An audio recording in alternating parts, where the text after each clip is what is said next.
Hello বন্ধুরা, কেমন আছো? আশা করি ভালো আছো। আমিও খুব ভালো আছি। আজকে নতুন একটি ব্লগ নিয়ে চলে এসেছি। আচ্ছা বলো তো, একে চিনতে পারছো কি না? এ হচ্ছে আমাদের ঘরের কামিলি। আজকে সকাল সকাল মা কাপড় ধুয়ে নিয়েছে। তোমাদের হয়তো বলিনি, মা গত 15-20 দিন ধরে কলকাতায় ছিল।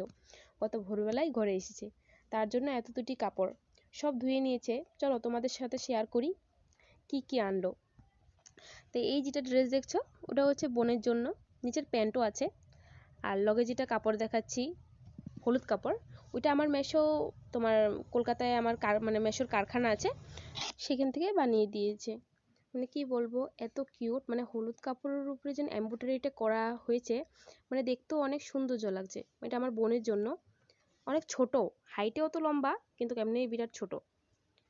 তো আমার মার জন্য কাপড় এনেছিল এখান থেকেই, মানে তারা দিয়েছিল। এই কাপড়টি অনেক সুন্দর। আর যেটা লগে আছে ওইটা মা কিনেছে। মানে এটা এখন নতুন চলছে, ট্রেন্ডে নতুন চলছে। অনেক সুন্দর বলতে মানে কি বলবো, শাড়িটা তুমিই দেখো অনেক সুন্দর। তো আর এটা আমার জন্য এনেছিল, মানে এটাও ট্রেন্ডে চলছে, অনেক বিরাট সুন্দর। তো এটা আমার জন্য এনেছিল নতুন, মানে হলদি উলনা। তো আমার মানে এমনি নর্মাল কাপড়ের উপরে এমব্রয়ডারি করা নতুন, মানে এমব্রয়ডারিটা দেখো কি সুন্দর লাগছে। আর আরেকটা আছে, এটা মানে কি বলবো, মোবাইলে অত ভালো আছে না কালারটা, কিন্তু এমনি সত্যিকারতে মানে এত কিউট কালারটা, মানে কি বলবো, বলে বোঝাতে পারবো না। আর এটার মধ্যে এমব্রয়ডারি করা রয়েছে, অনেক সুন্দর, ভাল লেগেছে আমারও।